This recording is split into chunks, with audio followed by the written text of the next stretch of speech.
Hello student, আজকের ভিডিওতে তোমাদের প্রথম পর্যায়ক্রমিক মূল্যায়ন পরীক্ষা 2025-এ যে পরীক্ষা হবে তৃতীয় শ্রেণী আমাদের পরিবেশ বিষয়ে আরেকটা নতুন প্রশ্ন সেট এই ভিডিওতে উত্তর সহ আমি সমাধান করব।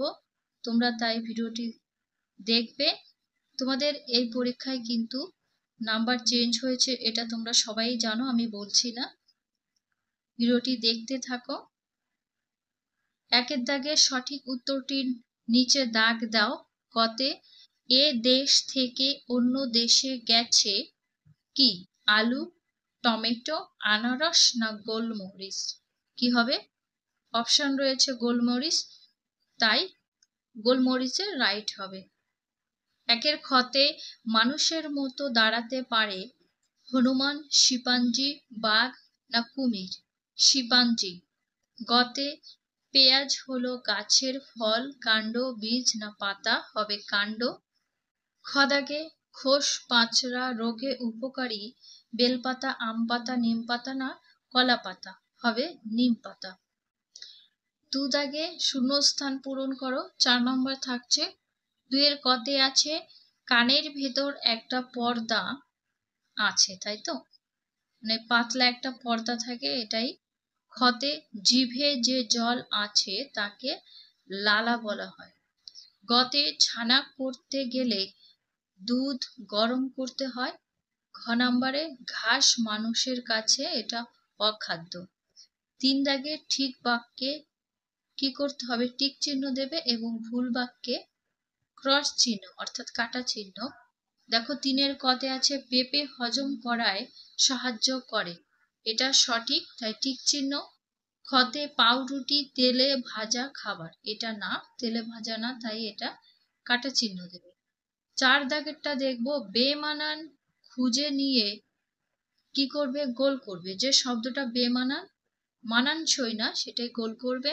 কতে ডিম, মাছ, মধু এগুলো কিন্তু খাওয়ার মধ্যে পড়ছে, আর আমটা গাছের একটা ফল, এর সাথে মিলছে না, তাই এটা গোল করবে।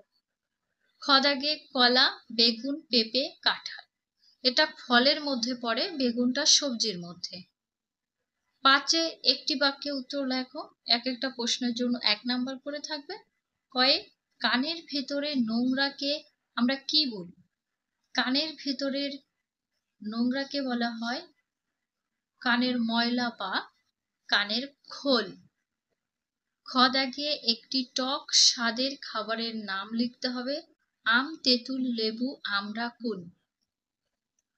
নাম্বার গতে দুটি শাকের নাম লেখো। পুঁই শাক লিখতে পারো, পালং শাক, ব্রাহ্মণী শাক, ঢেকি শাক, ডাঁটা শাক ইত্যাদি। নাম্বার ঘতে কোন প্রাণী ঘন ঘন রং বদলায়? তাহলে হবে গিরগিটি ঘন ঘন রং বদলাতে থাকে। 6 দাগে নিচের প্রশ্নগুলির উত্তর দাও। এখানে কিন্তু 2 নাম্বার করে থাকবে এক একটা প্রশ্নের জন্য।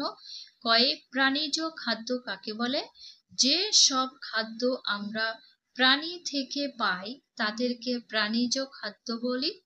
দেখো উদাহরণ চেয়েছে, লিখতে পারো ডিম, মাছ, মাংস। খ দাগে কোন কোন ফুল আমাদের খাদ্য? তার 4টি নাম লিখবে। লাউ ফুল, কুমড়ো ফুল, সজনে ফুল, বক ফুল, সর্ষের ফুল, আরো অনেক কিছু আছে। তারপরে আমাদের কটি ইন্দ্রিয় আছে? আমাদের শরীরে কিন্তু 5টি ইন্দ্রিয় আছে। এখানে যে কোনো 2টি ইন্দ্রিয়ের নাম লিখবে। চক্ষু অর্থাৎ চোখ, কর্ণ, কান, নাসিকা, নাক, তোমরা চোখ নাক লিখতে পারো। ঘ দাগে সাঁতার কাটার 2টি উপকারিতা লিখবে। শরীরের ব্যায়াম হয় একটা, এবং শ্বাস প্রশ্বাসের ক্ষমতা বাড়ায়, এই একটা, দুটো। এই ছিল তোমাদের তৃতীয় শ্রেণীর প্রশ্নপত্র। তোমরা ভিডিওতে প্লিজ লাইক করো, কমেন্ট করো এবং বন্ধুদের কাছে ভিডিওটি শেয়ার করে দিও। তোমরা ভিডিওতে লাইক করলে আমার পরবর্তী ভিডিও তৈরি করতে উৎসাহিত পাবো, তাই তোমরা ভিডিওতে লাইক করবে।